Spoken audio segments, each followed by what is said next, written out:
박형준 부산시장의 항소심 소식에 대해서 뉴스 속 뉴스에서 짚어보도록 하겠습니다. 네, 뉴스원 노경민 기자와 함께 하는데요. 화상으로 연결돼 있습니다. 안녕하십니까? 네, 안녕하세요. 네, 2달 전 박형준 부산시장이 공직선거법 위반 혐의 재판에서 무죄를 선고받았죠. 그런데 검찰의 1심 판결에 불복해 항소했고 5일 항소심이 시작됐습니다. 5일 재판에서 어떤 내용이 오갔습니까?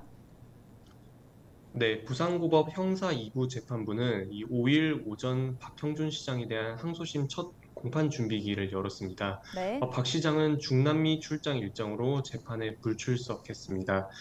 먼저 이번 재판에 대해 간단하게 설명을 드리자면 지난해 10월 이 부산지검은 박 시장이 부산시장 보궐선거 과정에서 이 과거에 4대강 반대 세력을 불법 사찰한 적이 없다는 취지로 발언한 것을 문제 삼으며 이 공직선거법상 허위 사실 공표 혐의로 이 불구속 기소했는데요. 이 검찰 측의 주장은 이 박 시장이 14년 전 이명박 정부의 청와대 홍보기획관으로 재직했던 당시 이 국정원 직원을 통해 이 4대강 반대 단체 및 인물에 대한 동향을 지시하거나 이 보고받은 바가 있었다는 것입니다.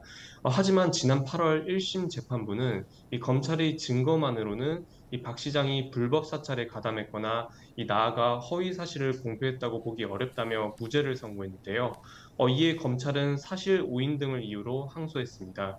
검찰은 5일 첫 준비기일에 무죄를 선고한 원심 판결에 문제가 있었다며 이 항소심 재판부에서 다시 판단을 맡기기 위해 항소했다고 말했는데요.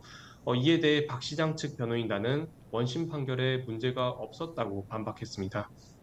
네, 그렇군요. 검찰에서 원심 판결에 문제가 있었다고 주장한 이유가 무엇인가요? 네, 검찰은 1심 재판부가 지적한 이 검찰의 증거 능력에 대해 항소심 재판부가 다시 판단해달라고 호소했는데요. 이 네. 원심 판단 중에 재전문 진술이 기재된 증거에 대해 다시 살펴봐야 한다는 주장입니다. 재전문 진술이란 이 직접 증거가 아닌 제3자의 말을 통해 전해들은 진술을 기재한 증거로 이 피고인이 증거를 동의하지 않는 이상 증거로 채택할 수는 없습니다.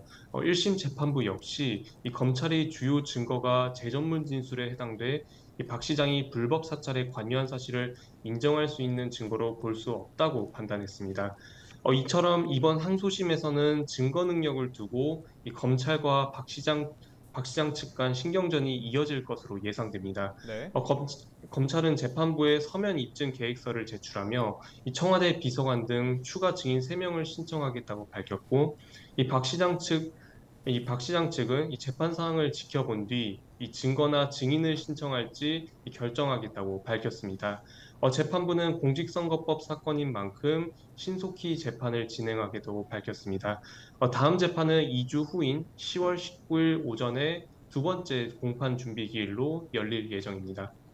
현재 박형준 부산시장은 1심에서 무죄 선고를 받으면서 사법 리스크에서 벗어나 2030 부산 월드엑스포 유치 활동에 집중하고 있는 상황이었는데 항소심 추가 재판 결과도 지켜봐야겠네요. 노경민 기자 수고하셨습니다. 네, 감사합니다.